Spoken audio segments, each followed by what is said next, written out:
What's good everyone, Shurit here. So today I'm bringing you a video called the top 10 ban cards that need to come off the ban list. So I thought that the ban list is coming close, hopefully, unless Konami delay it by another 6 months like they normally do. So I thought rather than making a standard ban list prediction video, how about we look at 10 ban cards that need to come off the list. It's not really a prediction because Konami never listen to stuff like this, and they'll never really bring back these cards unless it's a miracle if they actually do bring back these cards, let's put it like that. But let's get straight into the video. So, for the number 10 spot, we have Wind-Up Carrier Zenmaity. Now, Wind-Up Carrier Zenmaity got banned quite a few years ago. I think it was around about 2013 time. Correct me if I'm wrong. Because of the whole wind-up deck and how powerful that was and how many loops that caused, it was really OP. But right now, if we look at decks like Spirals and we look at decks like Pendulum Magicians and all these kind of decks, wind-up will not stand a chance, especially if we just bring back Zenmaity.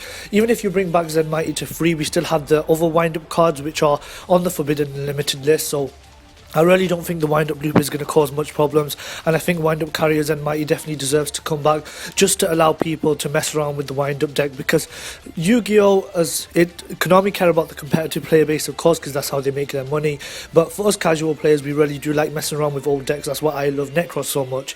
But yeah, that's wind-up carrier Zenmaity for the number 10 spot. So next up for the number 9 spot, we have everybody's favourite little bird, Yata-Garasu. Now Yata-Garasu has been banned for ages. He was actually one of the first cards banned. I think him and Chaos Emperor Dragon caused the first ever ban list to be made. Now Yata-Garasu has been banned since close to the beginning of Yu-Gi-Oh! And everybody knows its effect. If he attacks, your opponent skips the next draw phase. If he attacks directly, deals damage. But he's a little 200 attack point bird, and causing your opponent to skip the draw phase is not nearly as powerful as it was before in Yu-Gi-Oh! Because obviously one card could change so much back then. Even though one card can change so much back right now, everybody still has the resources that they might have in their hand. Everybody has the stuff in the graveyard. It's not just normal summon, set a card, or set a monster, set a card like it was when Yata-Garasu was around. It's more of summon 3 Firewall Dragon, summon 2 Spirals, set 3 Solemn Strikes, if you know what I mean. So yeah, Yata-Garasu, I don't really think it's a problem. I think it can even come back to free and nothing will happen. It's just too weak, it's too slow, it's just not good enough. Yes, there may be a random deck that just adds it in there as a kind of cheese deck where you're trying to make your opponent skip your draw phase and run them out of resources, but then again, cheese decks and decks that do these stupid combos and play inconsistent cards just to pull off these combos, they've never been good. So Yata-Garasu, I think, can definitely come back to free without a problem. Next up for the number 8 spot, we have a card that Yugi Nono talks about a lot, Tribe-Infecting Virus. Now Tribe-Infecting Virus is another card that's been banned for quite a while. He has a pretty simple effect. Discard a card, destroy a type of monster on the field, I believe, or maybe an attribute of monsters on the field, something like that. I can't fully remember right now off the top of my head, but seriously, that is so weak when we have cards like Evenly Matched in the game. Look at Evenly Matched and then look at Tribe-Infecting Virus. Tribe-Infecting Virus makes you take up your normal summon and makes you discard a card. Evenly Matched banishes everything. Tribe-Infecting Virus only destroys monsters. It doesn't even get rid of spells or anything. So Tribe-Infecting Virus is so weak compared to the stuff we have right now. I'd even go as far as saying cards like Solemn Strike are better than Tribe-Infecting Virus because it's the counter card. It gets rid of one card, but Tribe-Infecting Virus is just really slow and really inconsistent. Yeah, there will be random scrubs that decide to chuck it in their deck because they think it's a good out, but then again, have we ever cared about scrubs in Yu-Gi-Oh! When it comes to the ban list? Nope, we haven't. So let's put it like this, that Tribe-Infecting Virus definitely does deserve to come back. I really don't know what Konami are thinking just looking at the Forbidden Limited list, seeing Tribe there and thinking, oh yeah, Tribe-Infecting Virus, what a powerful card, we need to keep this on the list. But yeah, Konami are a bit questionable a lot of the time, so I definitely think Tribe-Infecting Virus can come back. If you guys have any arguments for why Tribe can't come back, please do tell me in the comment section.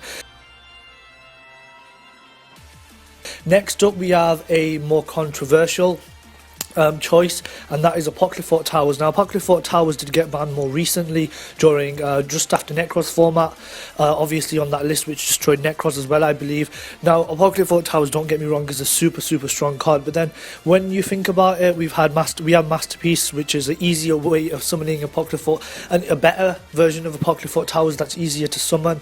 Apoqliphort Towers is of course hard to summon. You have to play Klee, which still have Scout limited, which still have Sacrifice limited, I believe. So Even if you were to bring back Apoqliphort Towers, I don't think Klee would really compete at all, especially when we have cards like Masterpiece. Like, you can't keep Masterpiece at 3 and keep Apoqliphort Towers banned. That's the way I see it. But obviously, this one's a bit more controversial because some people may argue that, oh, we've got Masterpiece, that's enough, we don't need Apoqliphort Towers now. But I think it's a bit unfair on Klee players who want to play the Apoqliphort Towers. It's just, if a card is actually on the list to stop it from destroying the meta, then fair enough. But if it's not going to mess around with the meta, like Apoqliphort Towers, then please take it off Konami. That's the way I see the ban list. So that's it for the number 7 spot.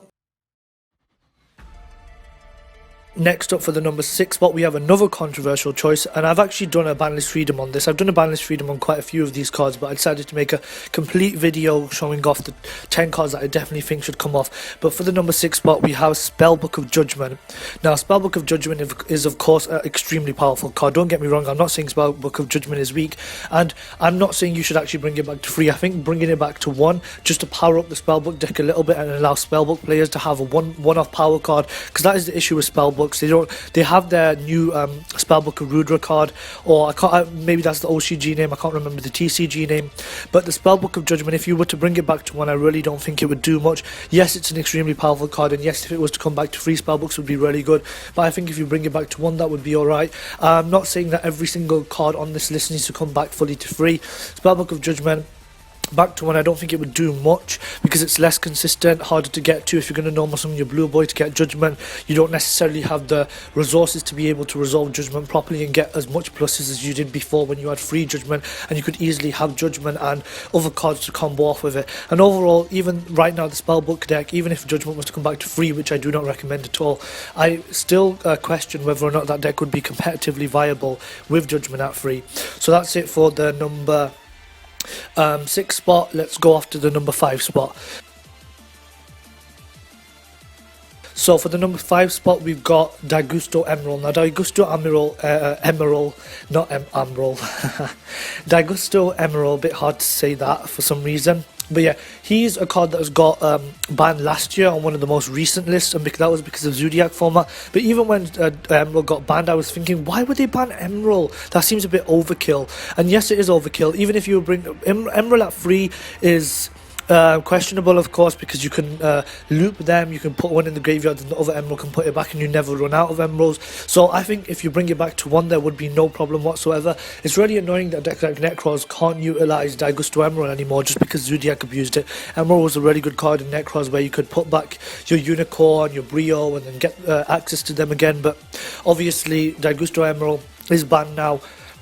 The issue is with Daigusto Emeral banned, a lot of casual decks suffer. Yes, competitive players may chuck one in like that, but it's not overall a very powerful card.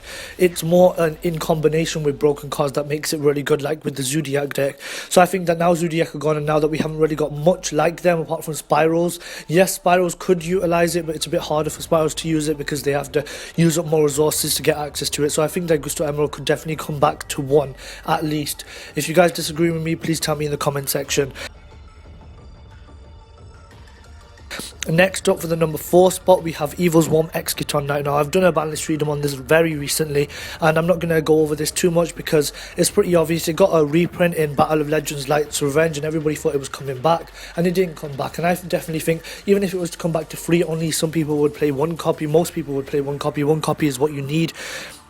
And Evolzar Exciton Knight, yeah, it's powerful, but then it's completely power crept by evenly matched. Exciton Knight, you potentially have to waste your normal summon, then you have to overlay 2 level 4s, summon him, you can't deal damage the turn you use his effect. Evenly matched is just so much more powerful. It's a trap card, it's just it's easy in the main deck, it doesn't take up any space in your extra deck. So the fact that Exciton Knight has been power crept, which is so surprising, the fact that an amazing card like Exciton Knight can be power crept really shows that Konami's going a bit downhill recently. But yeah, I definitely think Evolzar Exciton Knight can come back to 1 or 3, it really doesn't matter. Any number would do as long as we have Exciton Knight back, because it is really a nice card you can utilize if you don't want to play the evenly matched.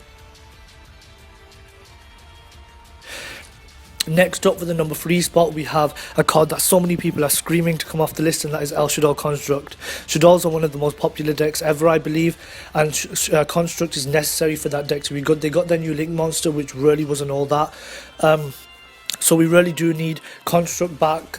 People have, there's been the hashtag free my bait construct, which is so true. We definitely need construct back off the list. Compared to other cards right now, like Masterpiece and other cards like that, and Double Helix, not Double Helix, Spiral Sleeper, it really isn't as good as people believe. If you guys have got any argument for why you think Construct should stay banned, please do tell me in the comment section. But Construct really isn't that powerful that it should be kept banned. So I definitely think Construct could come back to at least 1, maybe 3. I'm not really sure about that, but I definitely think it can come off the list. So next up for the number 2 spot, we have the one, the only Elemental Hero Stratos. Now this card has been banned for so long now, and for no good reason. We've had cards like Performer, Pascal, Crobat, Joker, we've had the Quick Fix, we've had the all the other searchers, like Dragonic Diagram acts as a Stratos as a field spell, when that's how OP that is. And the fact that Stratos stays banned is just so questionable. Stratos, in my opinion, could at least come back to 1, maybe 3. Once again, I'm not really sure about that, but so many people want this card off the list and Konami have never listened. I'm pretty sure so many people have even sent emails to Konami telling them to get Stratos off the list. Hero players really do want him off. Hero players are very common in the community. A lot of people love heroes, obviously, because of Yu-Gi-Oh! GX, the anime. So Stratos really does need to come off. You don't know how many times I've seen the hashtag free my nigga Stratos in comment sections that I've been in. Everybody wants Stratos back.